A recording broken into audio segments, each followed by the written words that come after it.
오늘은 서울이 35도까지 오르는 등 올해 들어 가장 더운 날씨가 예상됩니다. 폭염이 이어지면서 지금까지 발생한 온열 질환자만 1,000명이 넘는 것으로 집계됐습니다.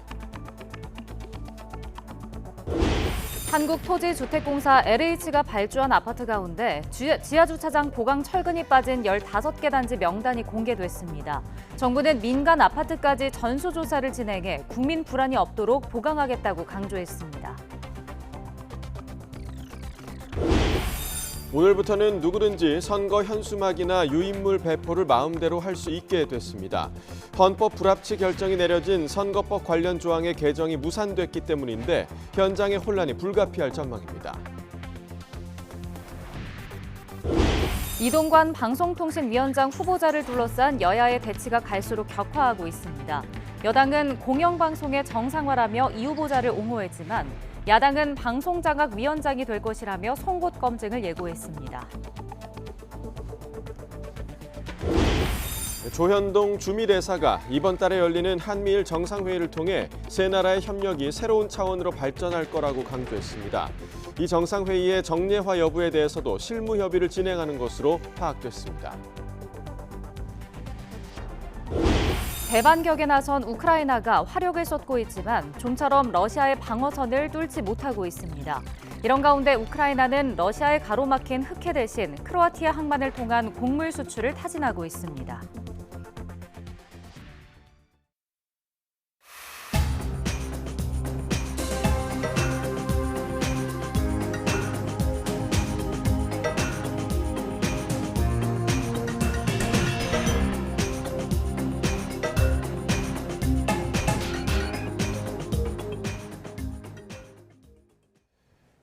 시청자 여러분 안녕하십니까? 8월 1일 화요일 굿모닝 YTN 2부 시작합니다. 네, 35도를 오르내리는 폭염이 계속되면서 주말 전국에서 최소 15명이 온열 질환 의심 증상으로 숨졌습니다.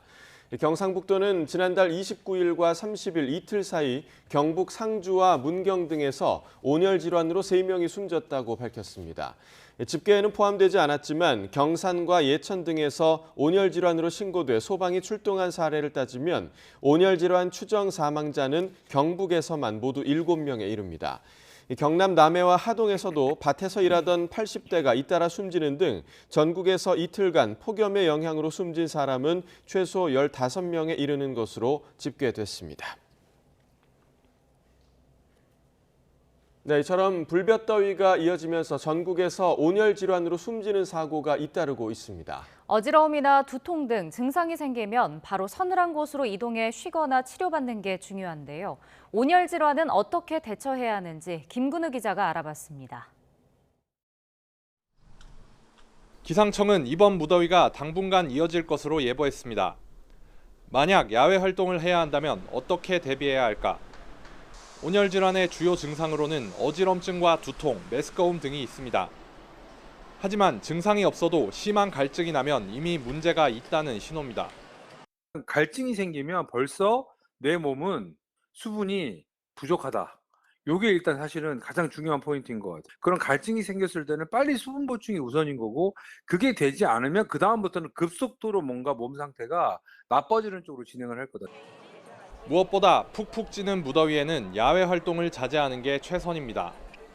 불가피하게 밖에 나가야 한다면 물과 그늘, 휴식 등 3가지를 기억해야 합니다. 물을 충분히 마시고 햇볕을 피하면서 이상 증상이 있으면 바로 그늘에서 쉬어야 합니다. 증상이 심해지면 휴식보다는 병원을 찾는 게 좋습니다. 요즘같이 더운 때에 야외나 너무 더운 실내에서 무리하게 노동을 하면 정말로 온열 질환으로 사망에도 이를 수 있습니다. 그러니까 각별한 주의가 필요하다는 거. 전문가들이 경고하는 위험 시간대는 정오부터 오후 5시까지입니다.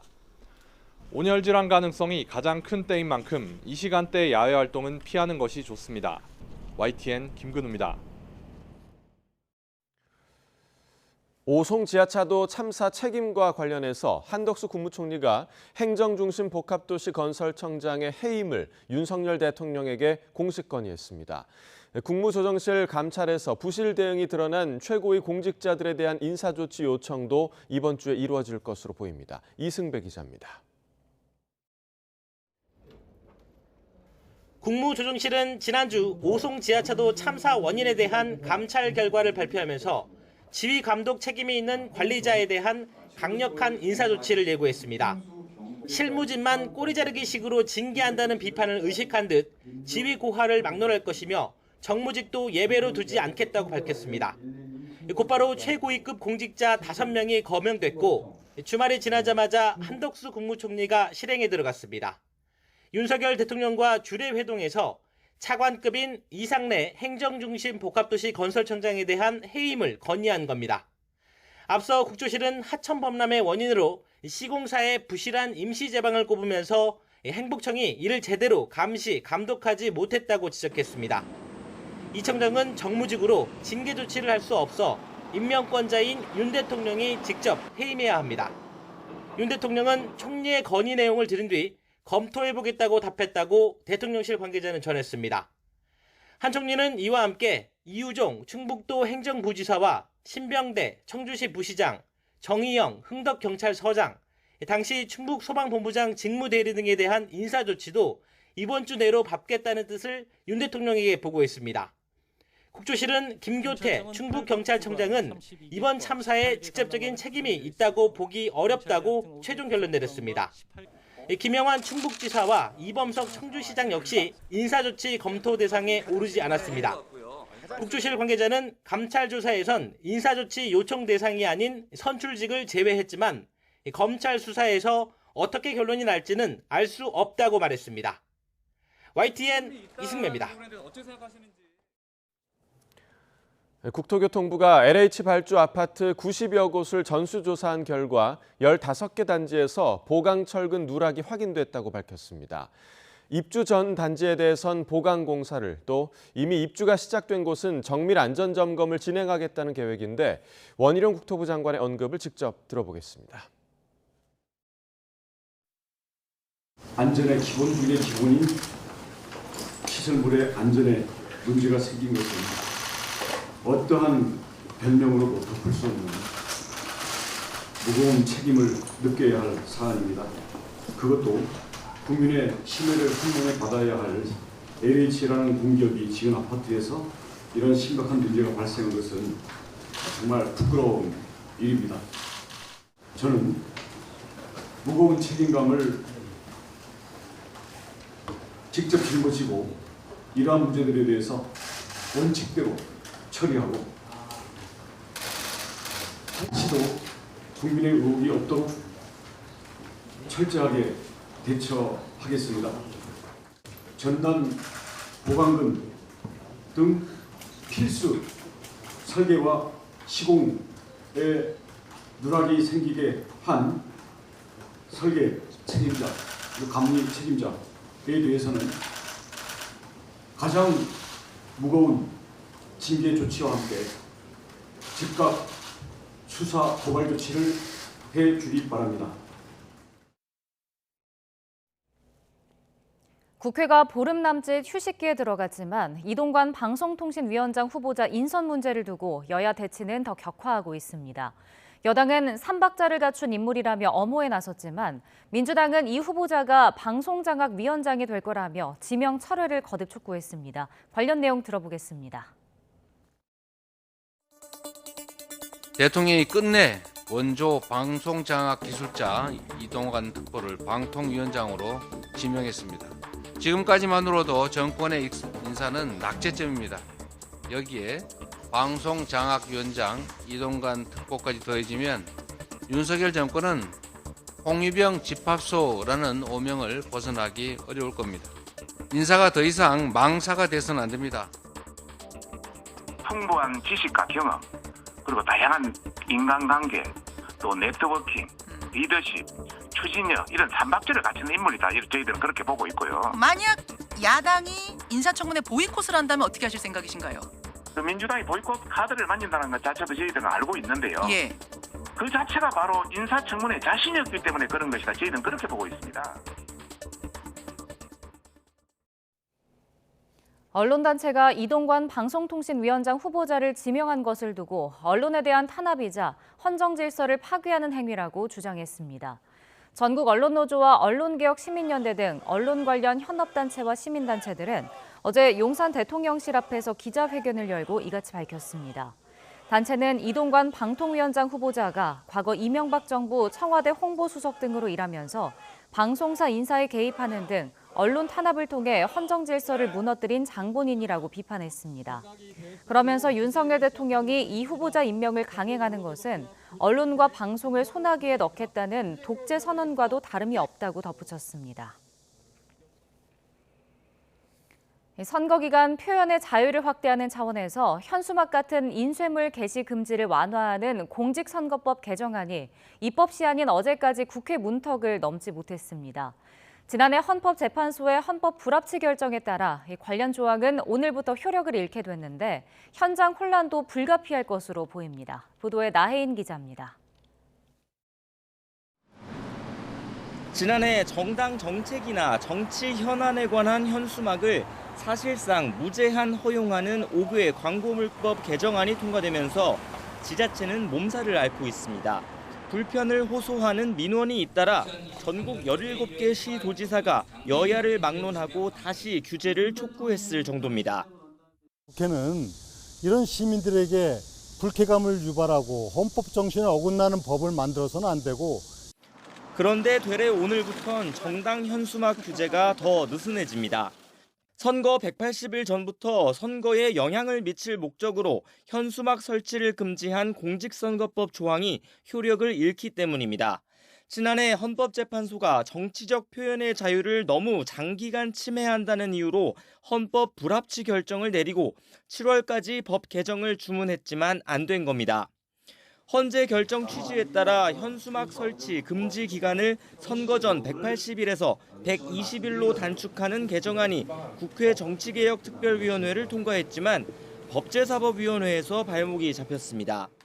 같은 법에서 단순 위헌 결정으로 효력을 잃은 집회금지 조항 때문입니다. 선거 기간 모든 집회나 모임을 일률적으로 금지하는 건 위헌이라는 헌재 판단에 따라 정개특위가 참가 인원 30명을 새 기준으로 제시했는데 법사위에서 모호하다는 지적이 이어졌습니다. 왜 30명으로 끊어져야 되는 것인지, 다른 5개 열거된 모임은 왜 인원수에 관계없이 2명만 모이더라도 금지돼야 되는지. 정개특위가 의결한 그 전제하에서 우리가 통과는 시켜야 되는데 인원수로 제한하는 것은 현실적으로 맞지 않잖아요. 이렇다 보니 대체 입법이 시급한 현수막 관련 논의까지 뒷전으로 밀렸습니다.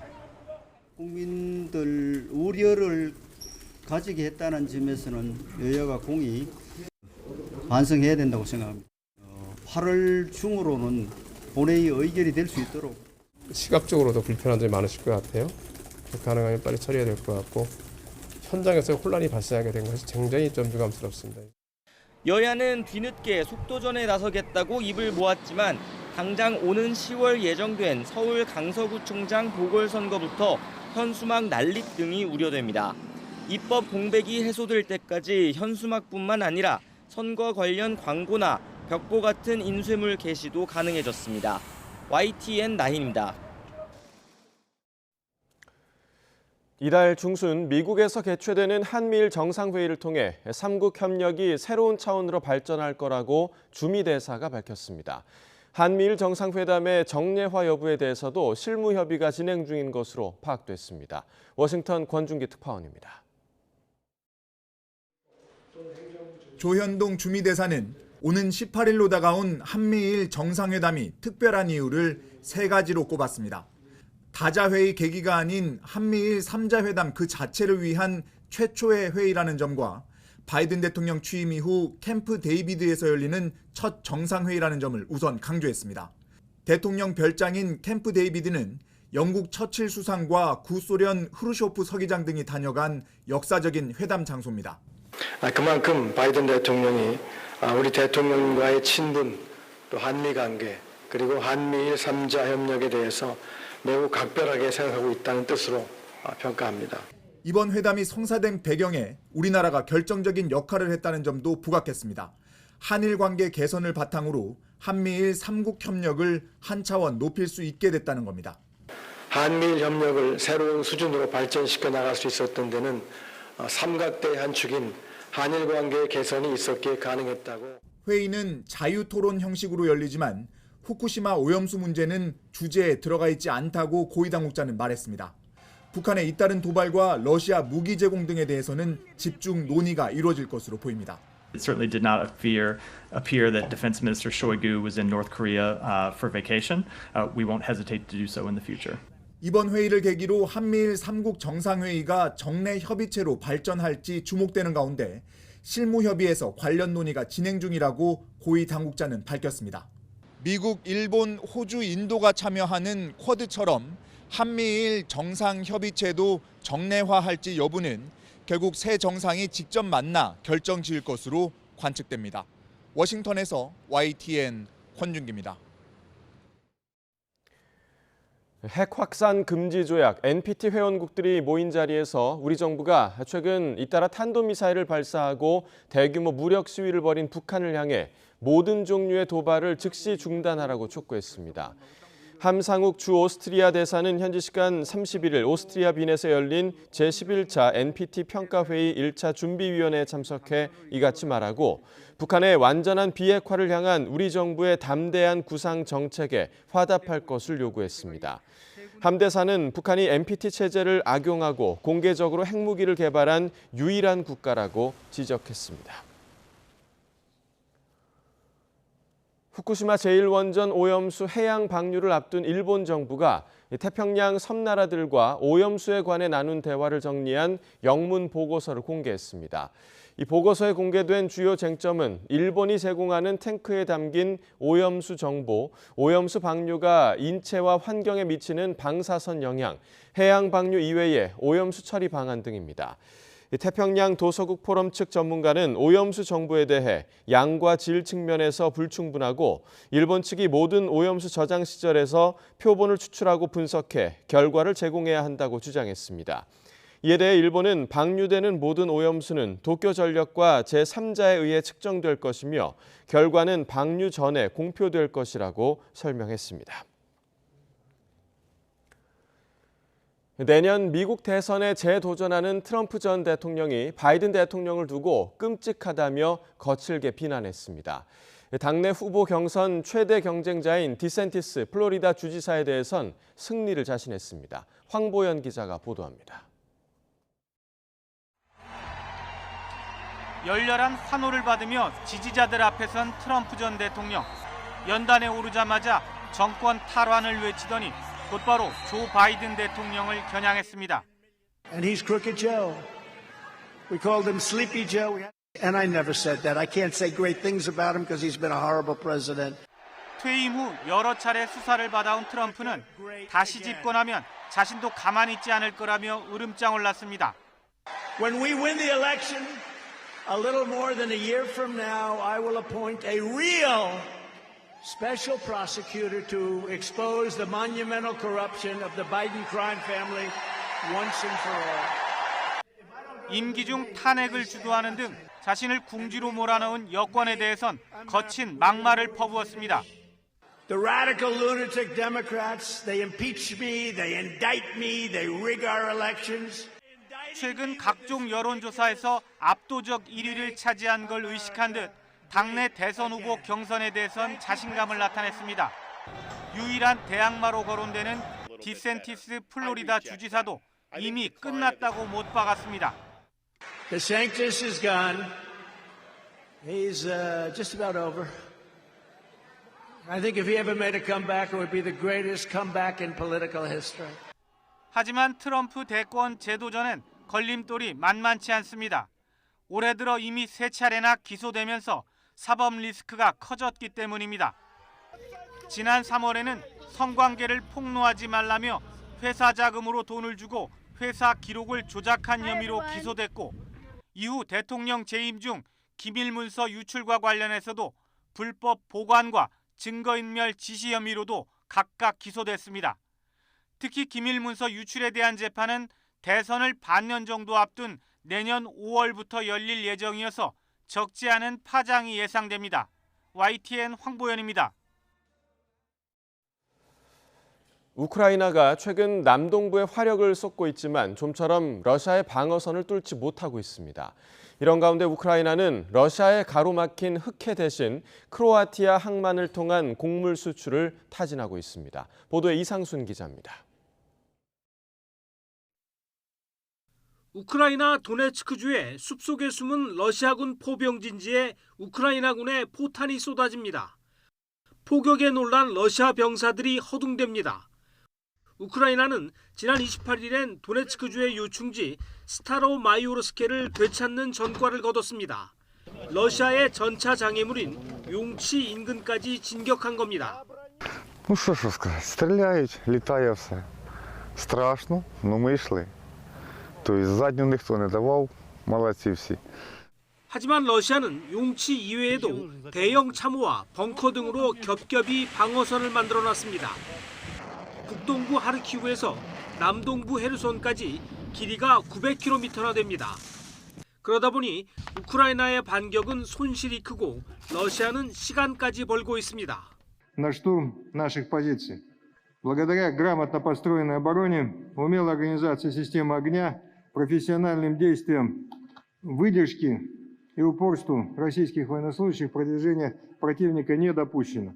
러시아는 7월 한 달간 우크라이나군이 병력 2만여 명과 레오파드 탱크와 브래들리 장갑차 등 서방이 지원한 2천여 대의 장비를 잃었다고 주장했습니다. 러시아의 흑해 곡물협정 파기로 곡물 수출길도 막힌 우크라이나는 우회로를 찾고 있습니다. Ми домовилися про можливість використання хорватських портів на Дунаї та в Адріатичному морі для транспортування українського зерна. І будемо зараз працювати над тим, щоб прокласти якомога ефективніші маршрути до цих портів. 러시아의 공세가 여전하고 서방에서도 반격이 실패할 수 있다는 우려가 나오는 가운데 우크라이나의 전략적 고민이 깊어지고 있습니다. YTN 이상수입니다. 이른바 50억 클럽 수사와 관련해 한 차례 구속영장이 기각됐던 박영수 전 특별검사가 다시 구속 갈림길에 섭니다. 서울중앙지방법원은 모레 오전 10시 반부터 박 전 특검에 대한 구속 전 피의자 신문을 엽니다. 박 전 특검은 지난 2014년 우리은행 이사회 의장으로 있을 당시 대장동 일당 청탁을 들어주는 대가로 50억 원가량을 약속받고 현금 8억 원을 수수한 혐의로 앞서 한 차례 구속영장이 청구됐습니다. 하지만 법원은 지난 6월 30일 박 전 특검의 직무 해당성 여부 등의 다툼의 여지가 있다며 영장을 기각했습니다. 이후 검찰은 한 달여 동안 보강 수사를 벌여 국정농단 특별검사로 있던 2019년부터 재작년 사이 딸과 공모해 화천대유에서 11억 원을 받는 등 청탁금지법을 위반한 혐의를 새롭게 적용해 다시 구속영장을 청구했습니다. 출장 중 성매매를 하다가 적발된 현직 판사에 대한 법원 내부 징계 절차가 시작됐습니다. 대법원은 어제 울산지방법원이 소속 A 판사에 대한 징계를 대법원 법관징계위원회에 청구했다고 밝혔습니다. 또 A 판사가 담당하던 재판부는 인력 사정과 형사사건 재배당 절차에 걸리는 시간 등을 종합적으로 고려해 오늘부터 없애기로 했습니다. 지난달 20일 사건이 발생했는데도 A 판사가 재판을 진행하는 등 늑장대처 논란이 불거진 데 대해선 기본 사실관계 조사에 시간이 걸리고 휴정기 직전 기일 변경에 따른 절차적 혼란을 최소화할 필요가 있었기 때문이라고 해명했습니다. 현직 교사들이 입시학원에서 돈을 받고 입시 문제를 제공하는 등 영리 행위를 한다는 의혹과 관련해 교육당국이 실태조사에 나섭니다. 자진 신고를 하지 않았다가 실태조사에서 적발될 경우 무관용 조치한다는 방침도 내놨습니다. 보도에 김연아 기자입니다. 대형 입시학원들에 대한 세무조사 과정에서 돈을 받은 현직 교사들이 무더기 적발된 것으로 전해진 가운데 교육부도 관련 실태조사에 착수했습니다. 적발된 교사들은 오랜 기간 학원에서 억 단위 돈을 받고 일해온 경우가 많은 것으로 알려졌는데 교육부는 우선 자진 신고를 받기로 했습니다. 동시에 시도교육청과 함께 교원들의 영리행위 겸직 허가 현황도 다시 살펴보기로 했습니다. 자진 신고를 하지 않았다가 향후 감사 등에서 사교육업체와 연계된 불법 영리 활동이 확인되는 경우에는 무관용 원칙에 따라 엄중 조치한다는 방침입니다. 막대한 경제적 이익을 누린 것은 누린 것으로 확인되는 교사들에게는 청탁금지법 위반, 영리행위 금지 및 성실의무 위반 등 교육부와 시도교육청 그리고 경찰청 등 정부가 할 수 있는 최대한의 법적 조치에 나설 것임을 밝혀드립니다. 특히 허가 없이 학교 몰래 학원에서 돈을 받고 문제를 팔거나 강의를 냈다면 영리 업무 금지와 성실 의무 위반으로 징계한다는 계획입니다. 또 일정 금액 이상을 받았다면 청탁금지법 위반으로 처벌 대상이 된다고 설명했습니다. 학원에 문제를 판 교사가 학교 시험에도 비슷한 문제를 내서 내신에도 영향을 미쳤다면 업무 방해죄도 적용될 수 있습니다. 교육당국은 유아 영어학원 편법 불법 운영과 관련해서도 재차 합동점검에 나섰습니다. 서울 강남구의 유아 영어학원들이 대상인데 영어학원이 아닌 영어 유치원으로 소개하거나 교습비 초과 징수, 등록의 교습과정 운영, 허위 과장 광고 등을 점검합니다. YTN 김연아입니다. 정부와 여당이 영화나 드라마 등 콘텐츠를 불법으로 게재해 최근 논란이 된 누누TV와 같은 온라인 사이트에 대한 처벌을 강화하는 대책을 발표했습니다. 저작권 침해로 생긴 손해보다 더 많은 배상금을 물어내게 하는 징벌적 손해배상제를 도입하고 양형 기준을 함께 높이는 방안을 추진하기로 했습니다. 함께 들어보겠습니다. 누누TV와 등과 같은 콘텐츠 불법 유통과 정당한 대가를 치르지 않고 콘텐츠를 무료로 훔쳐보는 이른바 도둑시청이 공정과 상식을 심각하게 훼손한다는 점에 인식을 같이 했습니다. 콘텐츠 불법 유통을 강력히 제재하기 위해 징벌적 손해배상제의 도입을 추진하고 대법원 내 양형위원회와의 협의를 거쳐 양형 기준을 상향하는 방안을 적극 검토하기로 했습니다. 해외 서버가 있는 사이트 수사를 위해 한미 합동수사팀을 구성하고 국제협약 가입도 적극 추진하기로 했습니다. 아울러 저작권을 존중하는 사회적 인식을 확산시키는 일에도 노력을 경주하기로 했습니다. 급성 심근경색이나 뇌출혈, 뇌경색 같은 중증, 응급 심뇌혈관 질환자들이 골든타임 안에 적절한 치료를 받을 수 있도록 하기 위한 의사들의 인적 네트워크가 구축됩니다. 보건복지부는 내년 1월부터 심뇌혈관 질환 응급 환자가 적시에 필요한 진료와 수술 등을 받을 수 있도록 권역별 전문의들의 인적 네트워크 시범 사업을 실시하기로 했습니다. 인적 네트워크는 골든타임 내 환자를 이송할 수 있는 거리에 있는 서로 다른 병원의 심뇌혈관 질환 전문의 등 최소 7인으로 구성됩니다. 대구시가 내년부터 다자녀 가정 기준을 3자녀에서 2자녀 이상으로 바꾸고 난임 부부 지원도 늘립니다. 다자녀 가정에게는 공영주차장과 문화, 체육시설 이용료를 낮춰주는 등 혜택이 주어집니다. 2자녀 이상으로 다자녀 가정 기준이 바뀌면서 수혜 대상은 2만여 가구에서 13만여 가구로 늘어납니다. 또 최초 난임 진단 검사비를 지원하고 시술 지원을 회당 최대 170만 원으로 늘리는 등 난임 지원 규모를 확대합니다.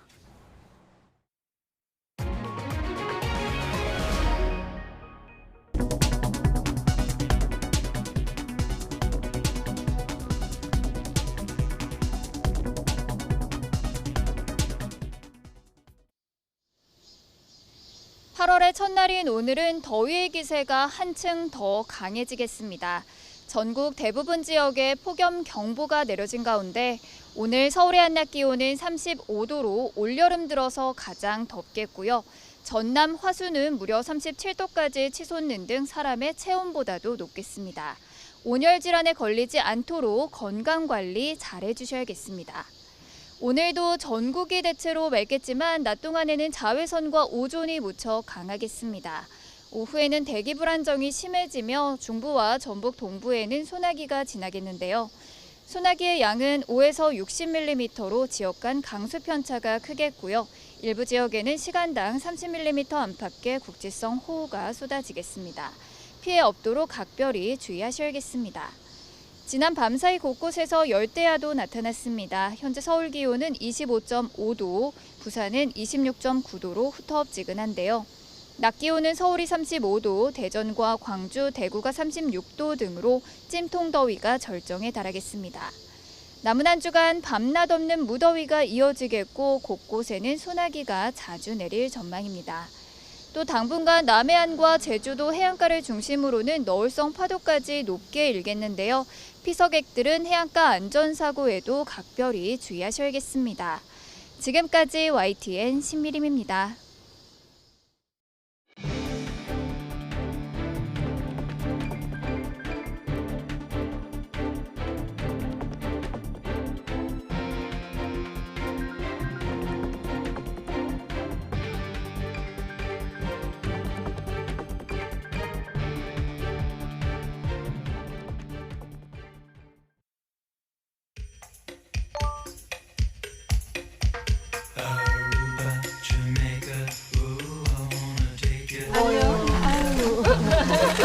저기 누군지 알겠어?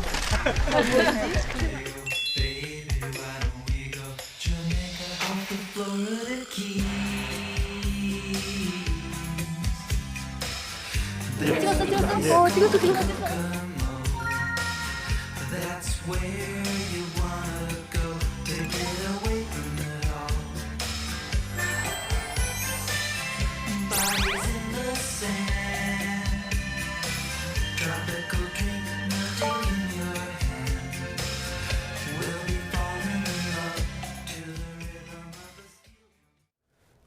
윤석열 대통령이 내일부터 8일까지 6박 7일 동안 여름 휴가를 갑니다. 대통령실 관계자는 브리핑에서 공식 휴가 기간을 오는 2일부터 8일까지로 잡았다고 밝혔습니다. 윤 대통령은 주로 대통령 별장이 있는 경남 거제 저도에 머물면서 필요할 경우 공식 행사를 소화할 것으로 보입니다. 대통령실 관계자는 대통령이 순방 등 경무에 시달렸고 어느 정도 휴식이 필요하다고 판단해 참모들이 휴가를 건의했다고 전했습니다. 조현동 주미대사가 오는 18일 미국에서 열리는 한미일 정상회의는 다자 정상회의 계기가 아닌 단독으로 개최되는 최초의 3국 정상회의라는 점을 강조했습니다. 조 대사는 워싱턴 DC 특파원 간담회에서 이같이 밝히고 조 바이든 대통령 취임 이후 처음으로 캠프 데이비드에서 회의가 열린다는 점에서 윤 대통령과 한미일 3자 관계를 각별히 생각하는 것이라고 말했습니다. 조 대사는 이번 회의 배경에는 한미일 관계에 대한 우리의 주도적 노력이 있다면서 한미일 협력을 새로운 수준으로 발전시킬 수 있었던 데에는 우리의 노력이 있다고 평가했습니다. 장마가 지나가고 이제는 한여름 무더위가 찾아왔습니다. 이 장마철 습기가 미처 다 빠지기도 전에 열기가 차오르면서 창문도 제대로 없는 쪽방촌 주민들의 고된 여름나기도 본격화됐습니다. 김태원 기자가 이들의 목소리를 들어봤습니다. 폭염특보가 내려진 날, 창문도 없는 쪽방에서 러닝셔츠만 입고 선풍기 바람에 몸을 맡깁니다. 찬물을 들이켜보지만 그때뿐 밤낮 없는 무더위에 며칠째 잠을 설쳐 피로도 쌓여갑니다. 습기도 많고 감기도 안 뜨고 바람도 안 되니까 밑바닥에 돗자리 깔고 잘까 지금 그것까지도 고민을 하고 있으면 너무 더워서. 이곳 건물엔 쪽방 주민 7세대가 모여 사는데요. 1층엔 에어컨을 둘 공간이 마땅치 않아 건물 2층에만 한 대가 놓여 있는데 아래까진 바람이 잘 내려오지 않는다고 합니다. 장맛비가 몰고 온 습기가 채 가시지도 않았는데 열기까지 더해지면서 방에 들어서면 숨쉬기도 힘들 정도라고 주민들은 푸념합니다. 여름에는 덥고 좀 숨이 찰 경우도 있어요. 일부러 내가 땄어요, 저거를. 이제 바람, 문 열어놔도 저는 닫으면 되고요. 다른 쪽방촌의 상황도 마찬가지입니다. 집 안보다 밖이 더 시원해서 인근 공원 나무 그늘에 3355 모여 더위를 피합니다. 진짜 웬만한 이 열이 한마디로 샤워라도 금방 땀 흘리고 진짜 몸이 불편한 사람들한테 좀 해줬으면. 환기와 단열이 제대로 되지 않아 폭염에 특히 취약한 쪽방촌. 서울시도 대책 마련에 나섰습니다. 물안개를 뿌려 열기를 앗아가는 쿨링포그 설비를 골목에 설치하고 인근 목욕탕은 무료로 몸을 씻고 시원하게 잘 수 있는 밤더위 대피소로 바꿨습니다. 또 시내 쪽방촌 주민 2,400여 명을 대상으로 에어컨 200여 대도 새로 들여놓았습니다. 그러나 동자동 등 일부 쪽방촌에선 낡은 건물이 설비 무게를 버티지 못하거나 건물주가 동의하지 않아 에어컨 설치가 더뎌지는 등 한계도 있습니다. 이런 가운데 불볕 더위는 8월 내내 이어질 것으로 예보돼 쪽방 주민들의 시름도 점점 깊어지고 있습니다. YTN 김태원입니다. 올해 전기요금이 많이 올라서 폭염에 냉방비 걱정하시는 분들 많을 겁니다. 이 전기요금을 조금이라도 아끼면서 시원하게 여름을 날 수 있는 효율적인 에어컨 사용법을 권준수 기자가 정리해봤습니다. 장마가 끝나기 무섭게 무더위가 찾아오면서 집마다 에어컨 사용도 늘고 있습니다. 그런데 이번 여름엔 특히 냉방비 폭탄 걱정이 큽니다. 전기요금이 상반기에만 2차례나 오른 탓입니다. 4인 가구 가정에서 하루에 7시간에서 8시간 가동한다고 했었을 때 평균 사용 내시는 전기요금에 비해 한 4만 1,000원가량 더 부담을 하시게 될 것 같습니다. 전기요금 지출을 최소화하면서 여름을 시원하게 날 에어컨 사용법에 어느 때보다 관심이 커지는 가운데 가장 먼저 해야 할 일은 에어컨 종류를 정확히 파악하는 겁니다. 먼저 소비 전력 정보와 에너지 등급 효율 등이 적혀있는 인버터형 에어컨이라면 켜고 끄기를 반복하는 것보다 계속 켜두는 게 낫습니다. 희망 온도에 이르면 실외기가 절전 운전을 해서 전기를 덜 사용하기 때문입니다. 에어컨을 처음에 가동하실 때는 가급적 18도 그리고 강풍이나 터보풍을 이용을 해서 동작을 시키게 되면은 실내 온도가 좀 더 빨리 냉각이 되고 온도가 적정 수준으로 올라갔을 경우에는 온도를 26도에서 28도 정도로 설정해 놓은 뒤에 반대로 10년 이상 된 구형이거나 소비 전력 정보 등이 표시되어 있지 않은 정속형 에어컨은 집이 시원해지면 끄는 게 좋습니다. 그러다 더워지면 다시 틀어서 온도를 조절하는 방식이 효율적입니다. 다만 외출할 때 에어컨을 꺼야 하는 건 인버터형이건 정속형이건 똑같습니다. 또 에어컨과 선풍기를 함께 틀면 냉방 속도를 올릴 수 있고 에어컨에 예약이나 절전 기능이 있다면 잠들기 전에 사용 시간을 정해두거나 일정 온도를 유지하도록 하는 게 현명합니다. 절전 모드를 사용하시면 고객님 원하시는 온도에 이제 도달했을 때 그 온도를 일정 유지시켜주는 기능이기 때문에 에너지 소비 효율을 극대화하셔서 사용하실 수 있습니다. 먼지가 쌓이지 않도록 에어컨 필터를 물로 깨끗이 청소하는 것도 냉방 효율을 높이는 길입니다. 아울러 공기 배출이 막히면 전기 사용량이 더 느는 만큼 실외기 주변에 언제나 말끔히 정리해둬야 합니다. YTN 권준수입니다.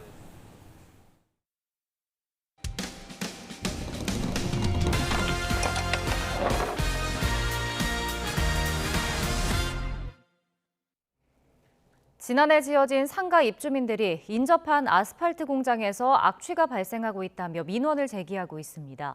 그러나 30여 년 동안 한자리에 있었던 공장 측은 적법하게 운영이 이루어지고 있다며 억울하다는 입장입니다. 제보는 Y 윤웅성 기자입니다. 인천의 한 신규 아파트 단지 사이로 대형 화물차들이 쉴 새 없이 드나듭니다. 레미콘과 아스팔트를 생산하는 공장으로 지난해 바로 옆엔 16층 높이의 대형 상가가 들어섰습니다. 입주민들은 공장에서 발생하는 심각한 악취로 두통까지 앓고 있다며 건강 문제를 호소하고 있습니다.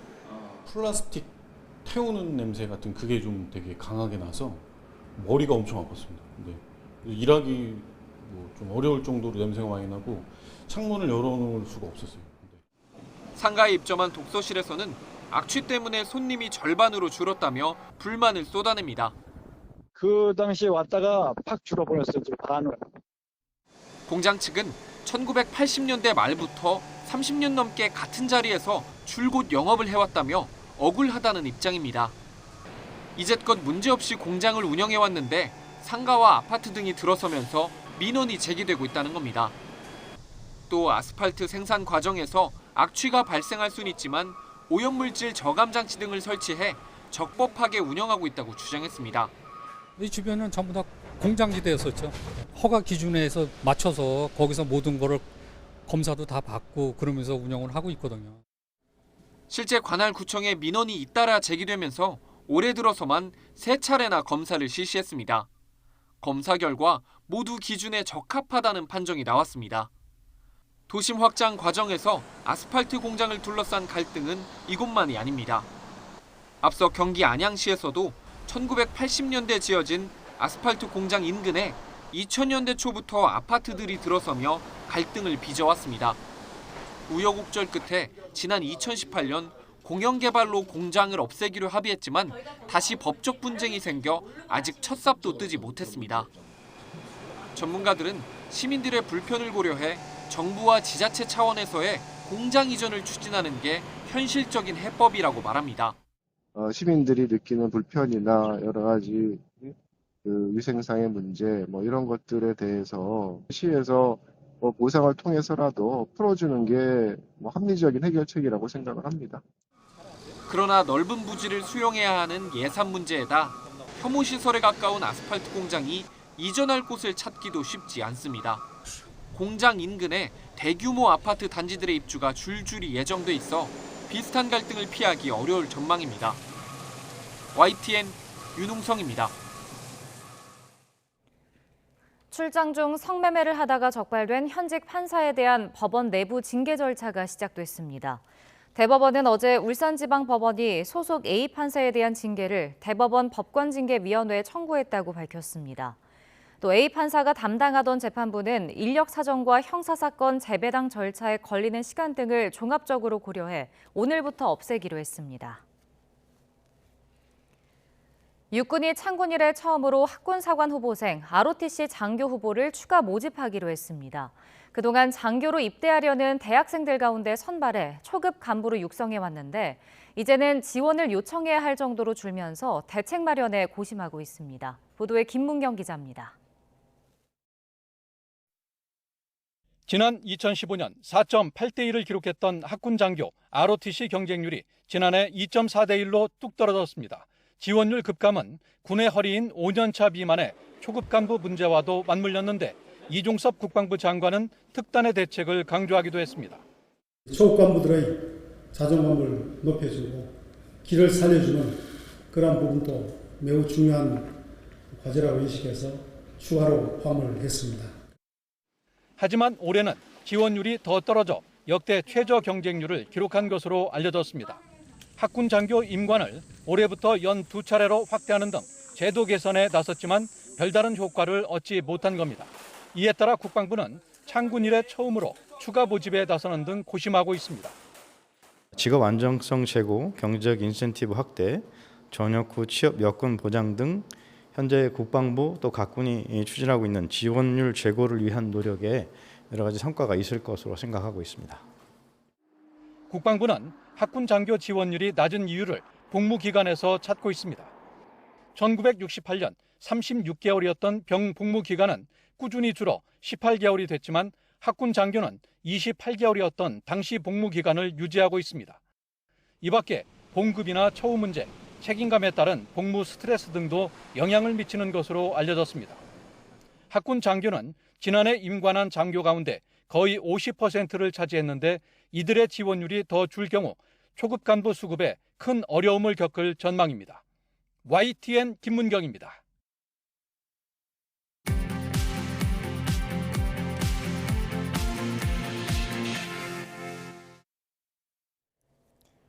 이 시각 세계는입니다.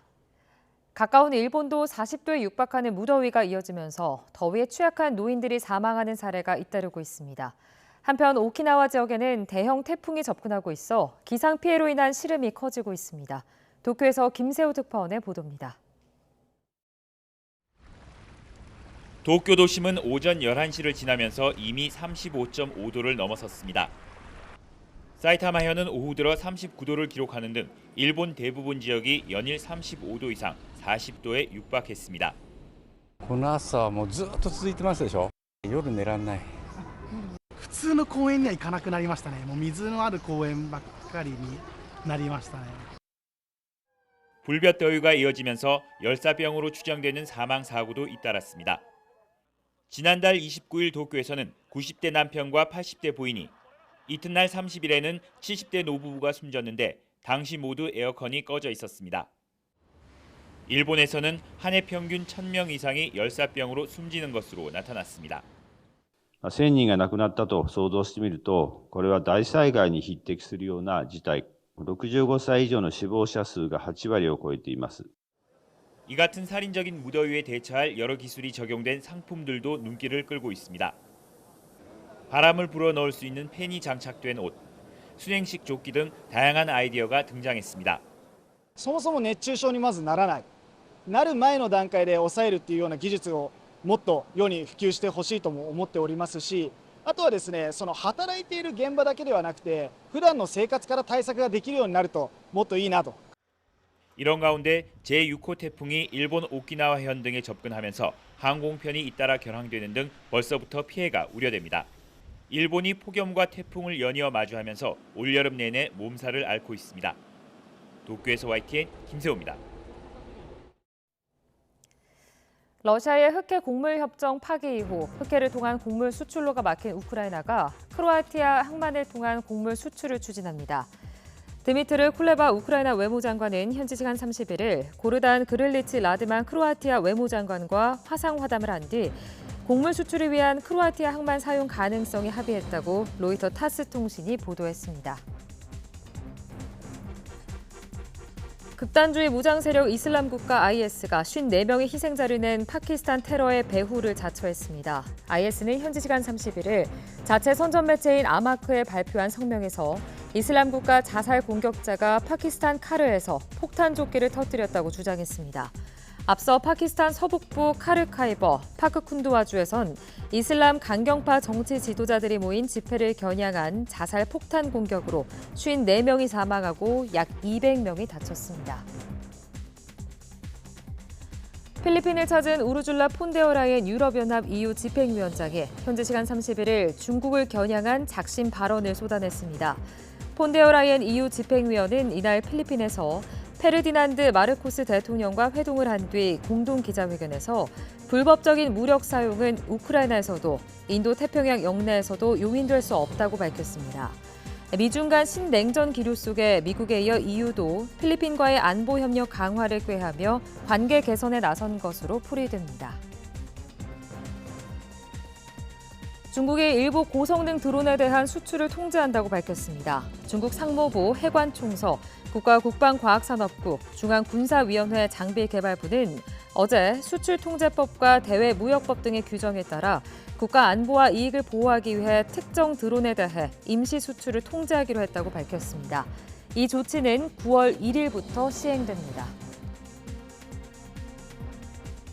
미국 공화당의 유력 대선 주자인 도널드 트럼프 전 대통령이 기소 등 각종 법정 논란에도 불구하고 여전히 당내 경쟁자들을 압도하는 것으로 나타났습니다. 현지 시간 31일 뉴욕타임스에 따르면 시에나대와 함께 지난 23일부터 27일까지 전국 932명의 공화당 지지 성향의 유권자를 상대로 실시한 여론조사에서 트럼프 전 대통령은 54%의 지지율로 선두를 유지했습니다. 2위는 론 디센티스 플로리다 주지사로 17%의 지지율을 기록했습니다. 지금까지 이 시각 세계는이었습니다.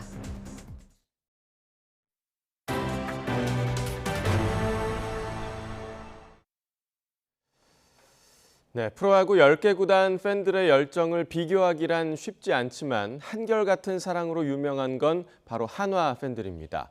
특히 성적이 좋아진 올해 팬들은 더 행복한 여름을 보내고 있다고 하는데요. 보도에 이지은 기자입니다.